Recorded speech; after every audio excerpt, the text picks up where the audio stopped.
A bit of a review on my F800GS. I've had it maybe about a year and a half now, and so I've done a few bits and pieces to it, as you always do with these bikes. So I've got to know the bike as well, and I do ride the bike quite hard, and on some quite challenging tracks. So I think this is going to be a good, honest review in terms of what modifications I've done and what pitfalls I find on the bike.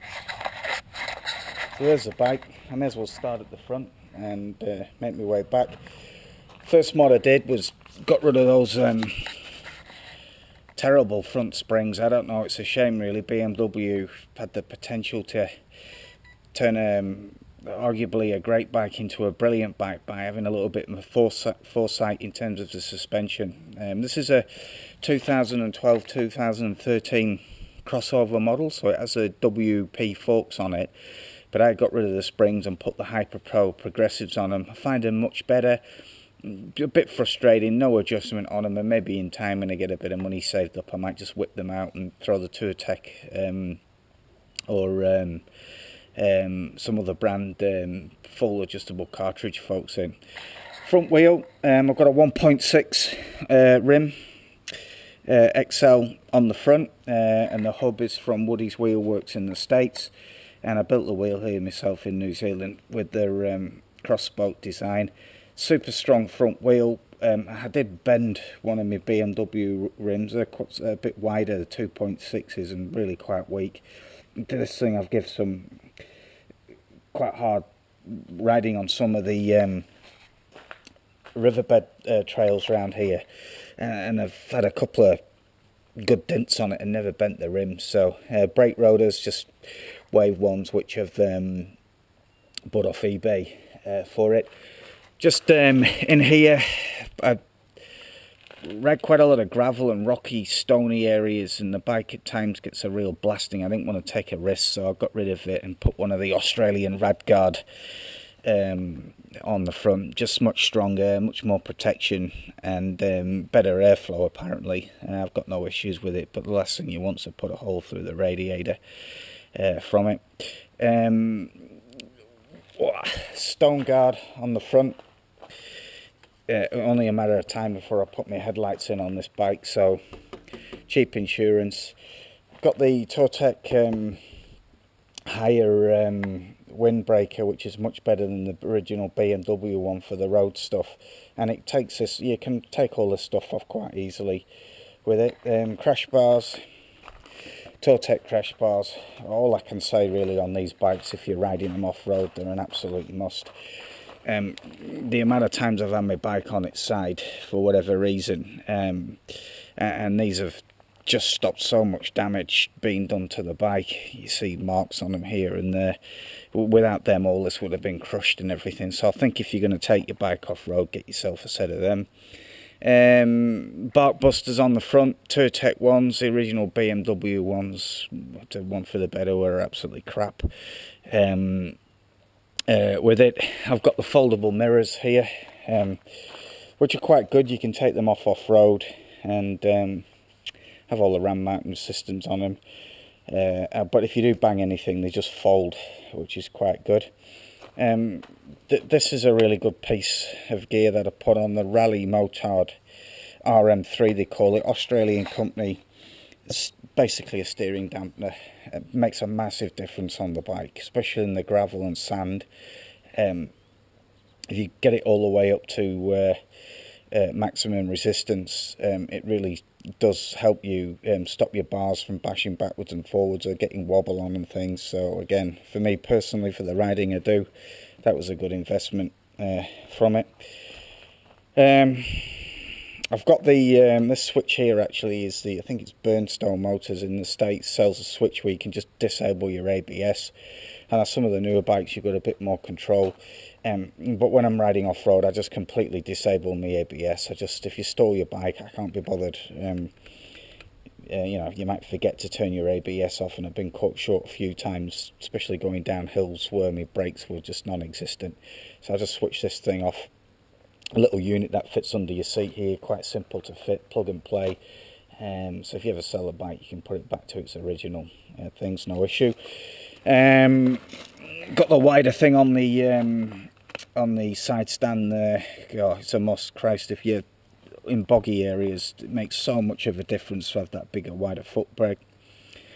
Pivot pegs, I've had these on all my bikes that I've had. I really find them good. They're really wide, quite functional, and just get rid of those cheap things BMW put on. They're not adventure riding pegs at all. They're maybe an inch thick. Ridiculous, really. Folding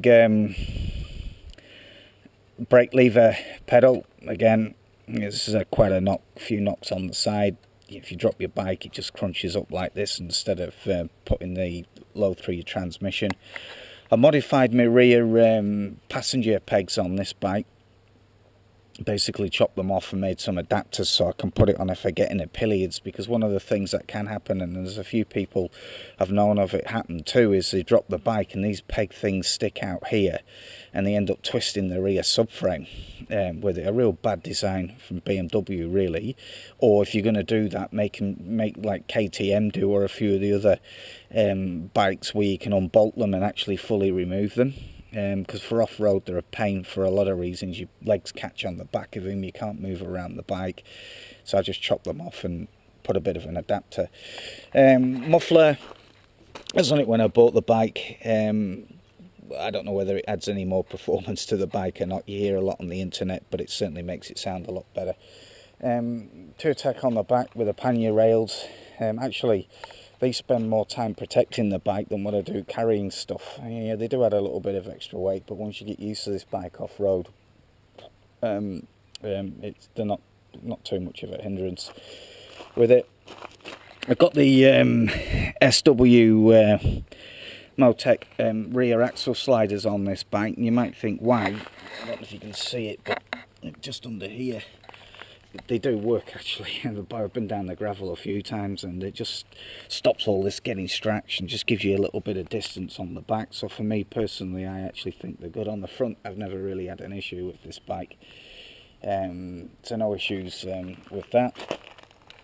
I try and get rid of much of the plasticky bits off the bike if I can, like all the chain guard. I've just put in a new ID chain on the back of this with a new sprocket and a rear sprocket, standard 42. Front I've gone to 15. It just makes the gearing a little bit better for the bike off-road. Well, way better, really. I think first is far too tall on this bike for what the bike's meant to be designed for. At Turtec, just brake protector. You can see how much my boots have been rubbing on it there. The cheap plastic thing just finishes about here and it exposes all this to damage from it with it. Moving around here, pivot peg, just the extended rear brake lever. I should really get a fold down one on this at some stage. It's only a matter of time before I snap it. Bash plate, I don't know whether you can see on this, but mine's got heaps of bashes on it, an absolute must.